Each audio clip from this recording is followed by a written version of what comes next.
दिवाली की आप सबको बहुत बहुत शुभकामनाएं। आज हम बात करेंगे 31 या 1 कौन सी तारीख को पड़ रही है दिवाली, क्या रहेगा समय और क्या करना है, कैसे करनी है पूजा, इन सब के बारे में हमें बताएंगे पंडित सुनील भारद्वाज जी। आप सभी को दीपावली की बहुत बहुत शुभकामनाएं जी।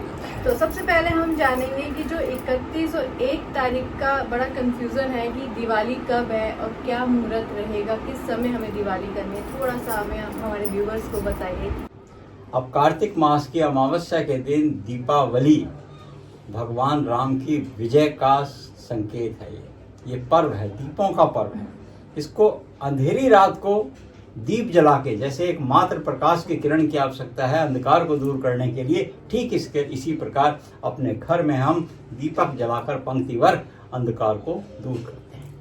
अब बात करते हैं कि इसका मुहूर्त कैसे है।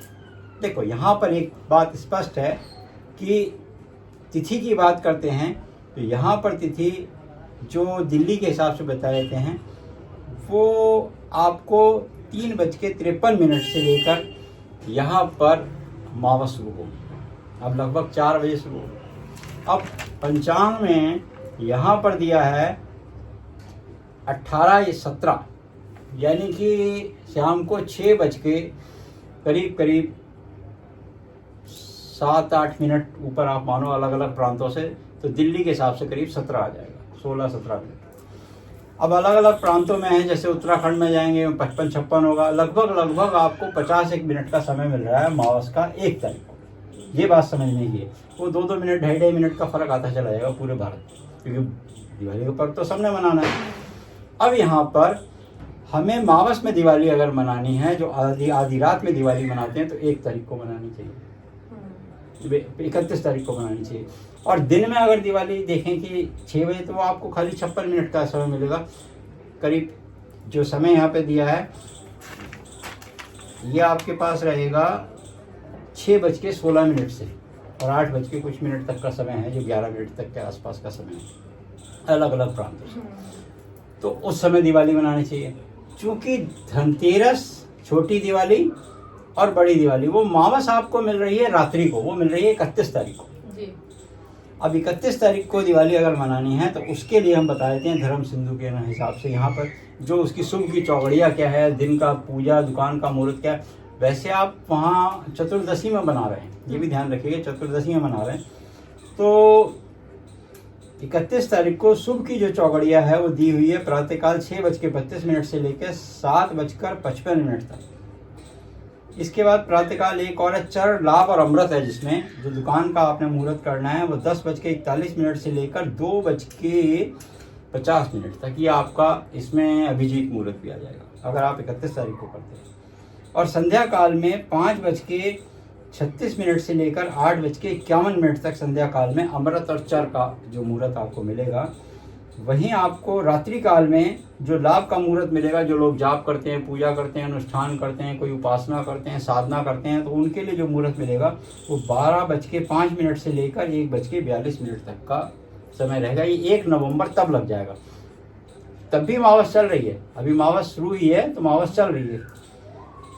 अगर आप बात कर लेते हैं 1 तारीख की, अब 1 तारीख की रात्रि की अगर हम बात करते हैं तो 1 तारीख को प्रातःकाल तो आपको वृश्चिक लगन जो मिलेगा वो मिलेगा 7:47 से लेकर 10:06 तक।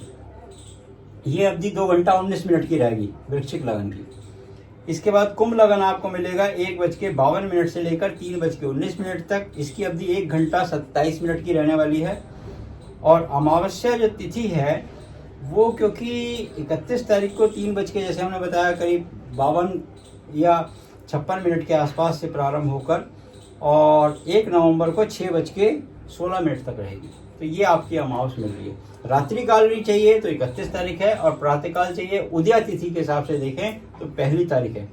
अच्छा, लक्ष्मी के लिए हम बता देते हैं, जो स्थिर लगन कहे गए हैं पूजा के लिए, दुकान के लिए, वो दिन में मिलेगा आपको वृश्चिक लगन, कुंभ लगन, वृषभ लगन और सिंह लगन ये लगन कहे गए। तो अब इन लगनों में ये भी बता देते हैं आपको कि दिवाली के दिन किसका कौन सा कारोबार है। मुख्य बात तो ये है, बाकी तो सब जानते हैं दिवाली का पूजन कैसे है, उसकी विधि क्या है, वो हम चाहे तो अलग से आपको बता देंगे एक वीडियो उसकी पूजन विधि। यहाँ पे हम बताए थे कौन कौन से कारोबारियों को कौन कौन सा लगन में अपना पूजन करना चाहिए। अच्छा, बात कर लेते हैं वृश्चिक लगन की।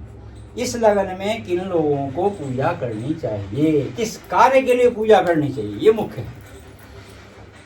देखो जो यहाँ पर लिखा है वो है अस्पतालों में, होटलों में, विद्यालयों में, महाविद्यालयों में वृश्चिक लगन में लक्ष्मी पूजन का सबसे उपयुक्त माना गया है।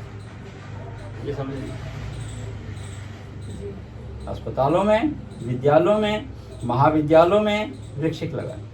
वहीं जो लोग टीवी, फिल्म या टीवी शो एंकर हैं या जो बीमे का काम करते हैं, सार्वजनिक काम करते हैं, राजनीति से जुड़े हुए लोग हैं, उनके लिए भी लक्ष्मी पूजन करना चाहिए। तो ये वो लोग की कैटेगरी हो गई। जो लोग इसको देख रहे हैं वो समझ जाएंगे कौन से लोग किस लगन में पूजा करें। इसके बाद कुंभ लगन के लोगों को, कौन से लोग हैं जिनको कुंभ लगन में माँ लक्ष्मी को प्रसन्न करना चाहिए। तो वो यहाँ पर कहे गए हैं जो लोग व्यापार करते हैं, जो व्यापार में जुड़े हैं, जिनके व्यापार में ऋण हो गया हो, किसी भी तरीके का कर्जा हो, उससे मुक्ति अगर आपको चाहिए तो कुंभ लगन में आप दिवाली पूजिए। इसके बाद वृश्चिक लगन में ये आपको सायंकाल को मिलता है। इसमें गृहस्थियों को करनी चाहिए। अच्छा, जिनके संतान की दिक्कत हो उनको भी करनी चाहिए। उसके बाद मध्यम वर्गीय परिवारों को करनी चाहिए, किसानों को करनी चाहिए, वेतन भोगियों को करनी चाहिए। अच्छा, छोटे और बड़े व्यापारियों को करनी चाहिए। अच्छा, इसमें एक चीज़ और है, जो लोग मानसिक रूप से परेशान हैं उनके लिए सबसे श्रेष्ठ रहता है। और ग्रामीण वर्ग के लोग, गृहस्थ और वैवाहिक, इनको इसलिए वृश्चिक लगन में दिवाली पूजन करना चाहिए। एक पूजन आपको रात को मिलेगा, ये सिंह लगन में मिलेगा।